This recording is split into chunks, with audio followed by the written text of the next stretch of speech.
What's this whole mother-in-law and daughter-in-law conflict people talk about? I've never felt it personally. Are there really such mean mothers-in-law out there? I get along great with Ethan's mom. Whenever I visit, we cook together and have a blast. If anything happens, I know Ethan will have my back. Ethan just proposed to me. My name's Zoe. I'm a 26-year-old office worker. I met Ethan in a college club, and we've been together for 8 years. Maybe that's why I get along so well with his mom. Back in college, we both aimed to join a major corporation. Ethan was so determined to join that famous company, and I took the chance too. Job hunting was tough, but we both made it in. We hugged and celebrated. But since then, our busy jobs meant we couldn't have many relaxed dates. We just wanted to support each other more than anything. That's when Ethan proposed. After 8 years, we felt inseparable. I was over the moon. We visited each other's families, and all that was left was the wedding. Then, one day, Ethan's mom, who was supposed to live with his brother Liam, asked to move in with us. I was taken aback. We never discussed living together. What about my parents? I said. Ethan tried talking to her, but she wouldn't listen. She had her reasons. After your father passed, I couldn't do much for Liam. He didn't go to college, and without a high school diploma, he can't get a job. Ethan, you're all I have. You might as well be my eldest. What? Liam's there with you. We can help financially. I want to live with both Ethan and Zoe. Families support each other. I love you, Zoe. Mother-in-law. But after discussing, we agreed to live with her until Liam got married. After the wedding, we moved in.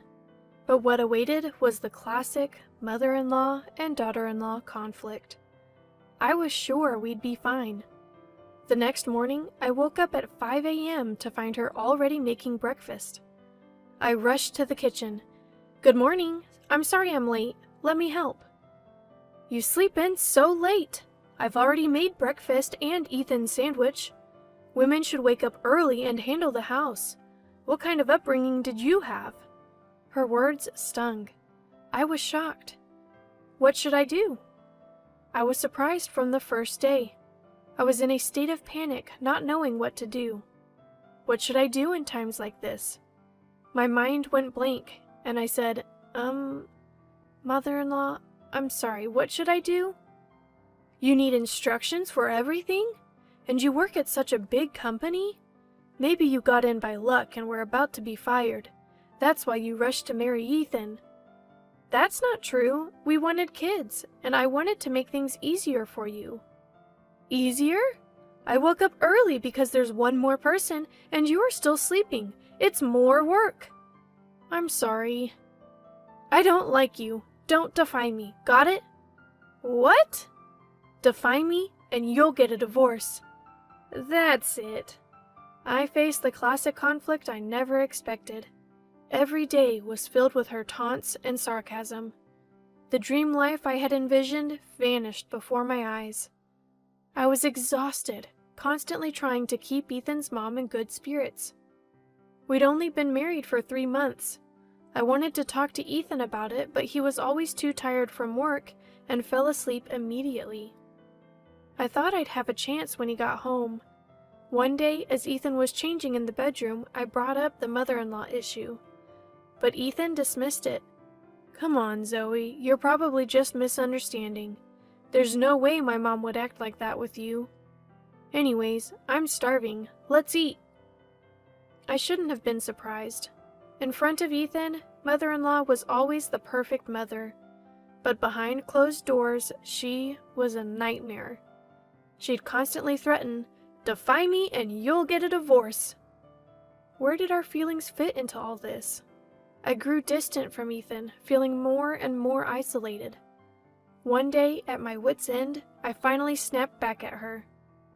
You keep saying defy me, and you'll get a divorce. Fine, let's do it. What? Wait! A few days later, we divorced. Mother-in-law was shocked. She had always seen me as a servant, someone who'd do anything for her. Clean, do the laundry, make the bed, wax the floors, and when you're done, go shopping and prepare lunch. I want a roast beef sandwich today. After that, give me a 2-hour massage. Got it? Defy me and you'll get a divorce. I regretted not continuing my job. Still, I couldn't let go of my feelings for Ethan.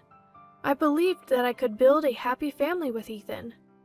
One day, as I was packing to leave, Mother-in-law entered the room, looking anxious. "What are you doing, Zoe?" "I'm leaving. I'll have movers pick up the rest later." "This is a joke, right?" "It's no joke. You said if I defied you, we'd divorce, so let's do it." "You're being so childish. It's obviously a joke."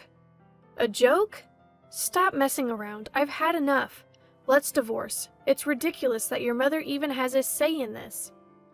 "Well, I mean, it's just that I'm not your mother's servant, you know." "I never treated you like that. You're just misunderstanding, Zoe." "Every single day you let this happen and you call it a misunderstanding?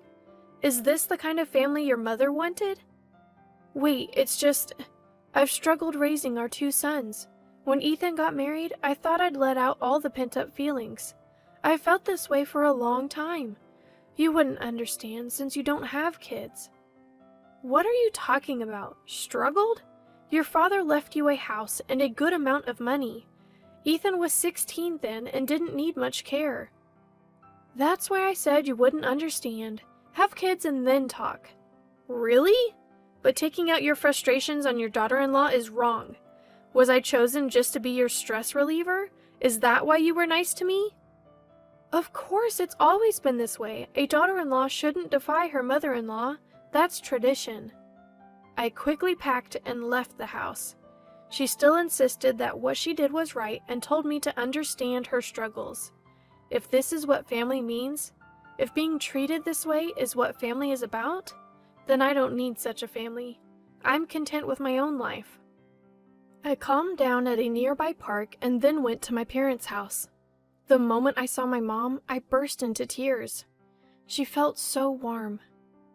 "Zoe, what happened?" "Just wait a moment." She quickly made me a warm coffee. "Drink this and calm down. This isn't like you." After calming down a bit, I told her everything. "Why didn't you tell me sooner?" "I didn't want to worry you. You always care about me." "Silly girl, I'm always here for you. Just relax here. Maybe it's best to divorce. Life has its ups and downs." I cried like a child. She hugged me tightly. I wished I could be a mother like her. The more I thought about it, the sadder I felt about Ethan not supporting me. Even if we had a good relationship with his mother, he never listened to my concerns. The happy times before marriage felt like a lie after 8 years. I realized the complexity of the mother-in-law and daughter-in-law relationship. Ethan, oblivious to everything, came home as usual. He called me after confronting his mother, but I refused to answer. He kept calling, but I blocked him. I just wanted a break. Ethan kept calling me over and over again. I couldn't help but block his number. I just needed a break. That night, I enjoyed the creamy stew I made with Mom and went to bed early. When I woke up the next day, I was surprised it was already past 8 a.m. Rushing to the kitchen, Mom greeted me. "Did you sleep well?" "I slept like a log. It's been a while since I had such a good sleep." "Zoe, how about we go to a pottery class today?" "A pottery class? Today?" "It's a new place nearby. They let you join even for just 1 session. I've been wanting to make a vase. Thought it might be a good distraction." I decided to spend the day out with Mom. The pottery class was more engaging and fun than I expected. For that moment, I completely forgot about yesterday. Later, Mom and I had a late lunch and did some shopping. Helping with dinner, I realized it had been a while since we spent quality time together. During college and my early working days, I never really cooked with Mom. She looked genuinely happy, probably trying to cheer me up. A few days later, a letter arrived for me. Ethan's name was on the back. I opened it immediately. To my shock, it was divorce papers. I couldn't understand why Ethan would do this, but part of me felt relieved. I felt bad for not answering his calls, but sending divorce papers was a bit much. With no lingering feelings, I decided to fill them out and submit them to City Hall. Is this how breakups go? I started to think Ethan was just like my mother-in-law. What happened to those happy 8 years? As these thoughts consumed me, my phone buzzed. It was an email from Ethan. I hesitated but opened it, and there, the email painted a picture of Ethan completely under mother-in-law's control. She had manipulated him, blaming everything on me. I was shaking. Could this really be happening? Had mother-in-law cried to Ethan? My head was spinning. Ethan's message. I always believed in us. It hurts to be betrayed like this. Left me conflicted. It was clear mother-in-law was behind this, but my feelings remained unchanged. The realization of mother-in-law's true nature was terrifying. Regardless, I decided to submit the divorce papers the next day. The next morning, I went to the city hall and had the papers processed. Surprisingly, I felt a weight lifted off my shoulders. Feeling motivated, I decided to start job hunting. A few days later, I got a call from a former boss. There was an opening in a subsidiary company, and they were struggling to find the right person. The offer was tempting, so I expressed my interest. Then, my phone rang. It was Ethan. Answering, I could hear a frantic Ethan. Zoe, you haven't submitted the divorce papers, right? Let's forget all about it. What? I'm sorry, I didn't know everything. Liam told me everything. It was all Mom's doing. Liam knew about her true nature, but couldn't intervene because he feared she'd kick him out. He's really sorry. So what do you want? I want to apologize. I'm truly sorry. It's too late. Please don't contact me anymore. It's over. What? Let's get back together. It was all Mom's fault. I was a victim too. Victim? You never listened to me. But I thought Mom was telling the truth. She's always been kind, so I thought you were mistaken. Do you realize how much I suffered? How hard it was? Mother-in-law kept piling chores on me. You never listened. This is the result. That's not true. I was deceived by Mom. Let's start over. I've rented a place near your house. I'm not interested, and the divorce papers have been processed. It's over. What?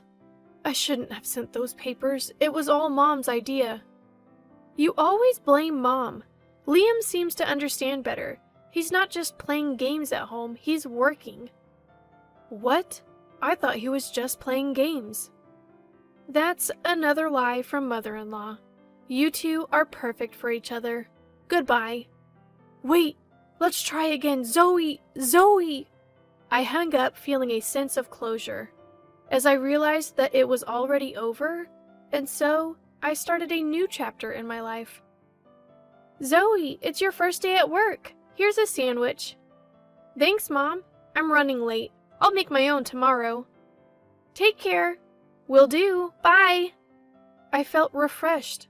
A few months later, I was promoted to manager. Work was fun and my colleagues were great. I looked forward to the future. Maybe I'll take a break from dating. I'll take things slow.